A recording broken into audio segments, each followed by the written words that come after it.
Here. Right, let's get into some news from around the world as we normally do. And we're going to start with US prosecutors are preparing to charge Teva,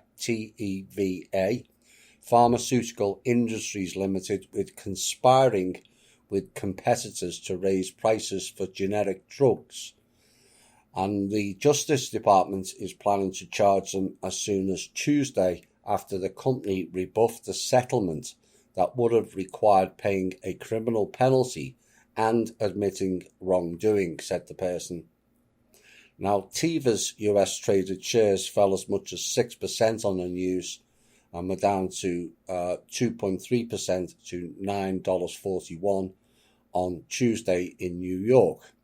Now, the charges against Teva, who are currently the world's largest generic drug maker by market value, would mark the most significant case to come out of the Justice Department's years-long investigation into allegations that companies conspired with one another to prop up prices of certain widely used medications. Cartel is the name. Now, 9 of every 10 prescription drugs dispensed in the US are generics. 5 other companies have settled charges and agreed to pay a total of $426 million in criminal penalties. But the great question I want to ask, and I'm sure you all do as well, is where did that $426 million go to? The people who are robbed blind by this company's cheating? No, and therein lies a deeper problem.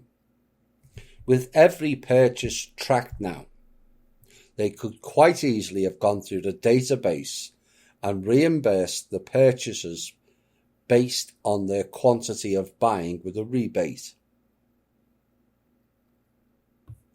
And this criminal penalty issue has all the hallmarks of money harvesting and in some ways laundering. Now, the Chief Executive Officer, Kurt Schultz, said in an interview that Teva didn't engage in price fixing and that the company was prepared to fight any charges. He said the company wouldn't agree to an accord that could limit the company's liability to sell products in the US. And the Justice Department's Antitrust Division, which is conducting the investigation, has offered Teva a settlement known as a deferred prosecution agreement, according to a person familiar with the matter. Now, such resolutions suspend charges but require a company to admit wrongdoing and then cooperate in the investigation. But Teva told the government it would only accept a non-prosecution agreement that doesn't require the drug maker to admit wrongdoing. Nobody likes to admit doing wrong these days, it seems. Now, admitting to wrongdoing would expose Teva to a potentially costly settlement in pending civil litigation against the company tied into the price fixing allegations. Investors have long aired their concerns about Teva's mounting legal exposure in both the generic price-fixing probes as well as the separate suits alleging the company played a major role in the opioid epidemic. Oops. Now, it is said Teva is strapped for cash as it attempts to reduce its more than $26 billion debt load. And in October, the company offered to settle thousands of opioid lawsuits in the US through a $250 million payment, along with a donation of drugs valued at $23 billion. Experts have said a settlement is still years away, and that the offering of a drug donation is a means for the company to avoid a hefty cash payment. Now, Schultz told investors earlier this month that Teva's liabilities remain difficult to model, though Teva will do its best to avoid insurmountable financial damage. Now, in addition to the US case, Teva and other generic drug makers are grappling with civil lawsuits from a nationwide group of state attorneys general that accuse the companies of colluding to rig prices of drugs and allocate customers. And one of the lawsuits portrays Teva as masterminding a conspiracy with competitors that led to inflated prices on more than 100 different drugs. So Teva and the Sackler family were both involved in the opioid crisis, and both are Jewish based. Just saying.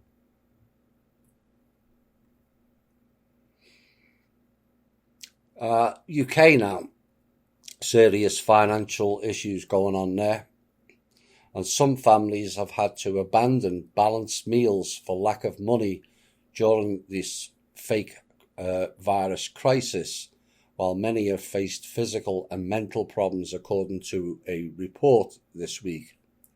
And researchers from a Child Poverty Action Group and the Church of England spoke to parents who said they've been forced to sell possessions to protect their children's quality of life, and found that 80% of poorer families surveyed felt they had become worse off financially since the lockdown began.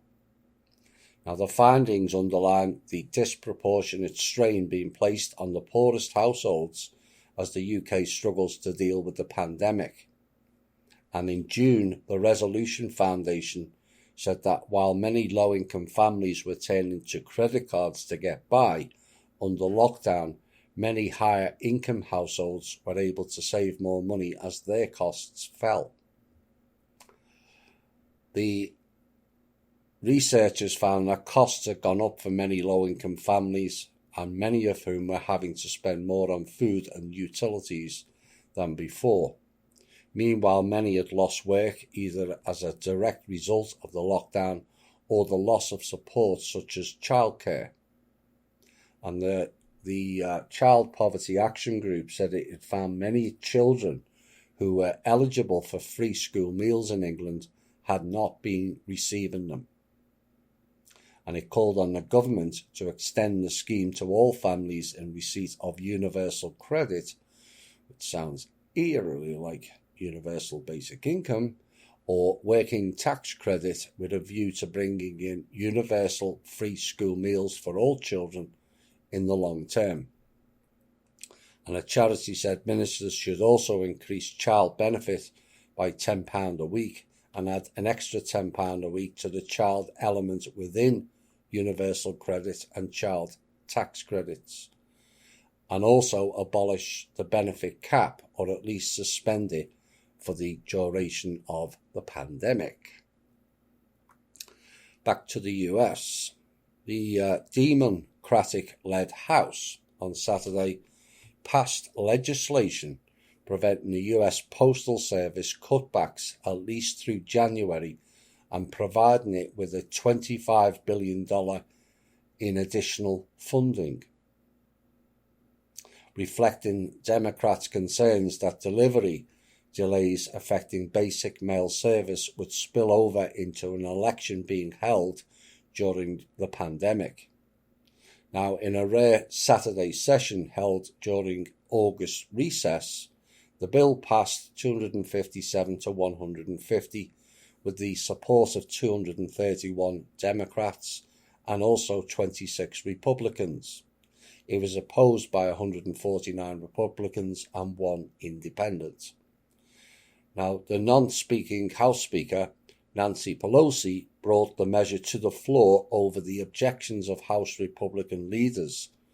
They say she is promoting conspiracy theories that Postmaster General Louis DeJoy, who is a major Trump donor appointed to the position in May, is cutting costs at the financially struggling service to hinder voting by mail, which President Trump has criticised. Let's go back on that a bit.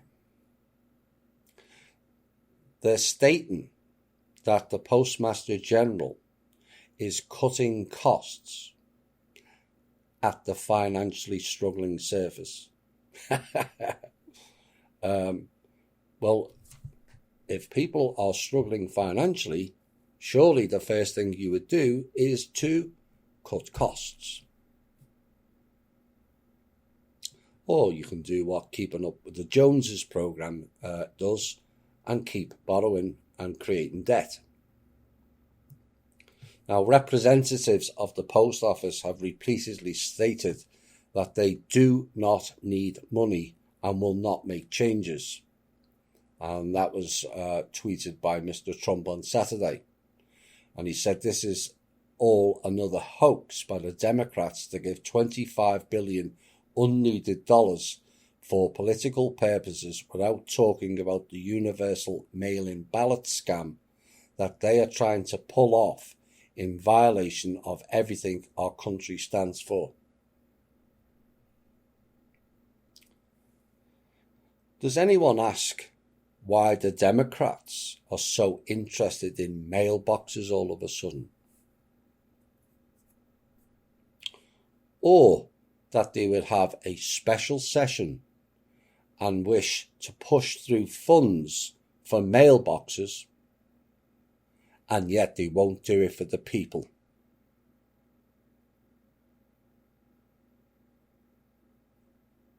All American people should see right through that and cut out the party politics. It's the same coin, two different heads.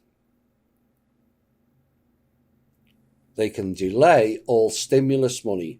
Any money that goes to the public, it's delay. On both sides, they're no different. But we need money for mailboxes. Here, have $25 billion. But won't give the people stimulus checks because of their ridiculous policies.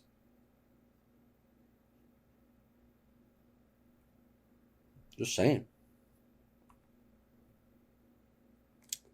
Argentina is extending a price freeze for TV, internet and mobile services until the end of the year, deeming them essential public services and imposing the types of controls that could complicate a deal with the International Monetary Fund. And the freeze means providers won't be able to raise prices going forward without government approval, according to a statement that was sent out on Friday. Now, prices on those items have been frozen since May, with the ban set to expire at the end of this month. Now, following months of wrangling, Argentina clinched a deal with investors in early August to renegotiate $65 billion in debt after its 9th default, which is deliberate, as we all know.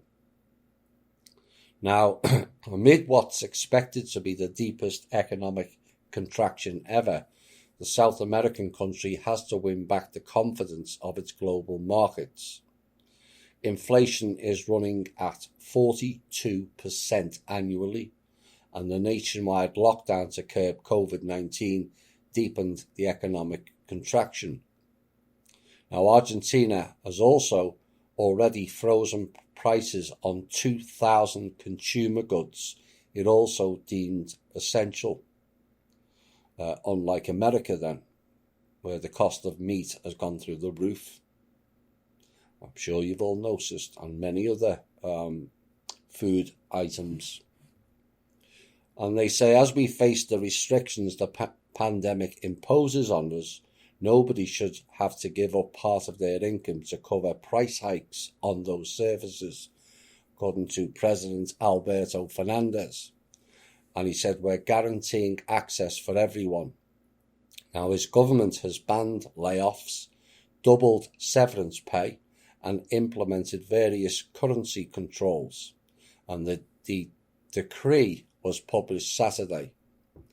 Now, Ferdinand's populist stance on telecom prices contrasts with recent comments by the Economy Minister Martin Guzman, who had hinted the country may move towards removing strict capital controls and would also seek to renegotiate its payments to the IMF. And he said it will be hard to reconcile the insistence on this type of measure with the typical conditions embedded in IMF deals. Mr. Fernandez and the Argentine government needs to drop the IMF altogether, as does every other country. They are a financial terrorist organisation that deliberately engages countries to increase their debt base, then demand portions of the country and/or assets to pay off fraudulent debts. Now, Argentina, like all of the countries, has assets accumulating within the trust and would not require loans or refinancing via the IMF. But they need to remove the Operation Condor elements within their country.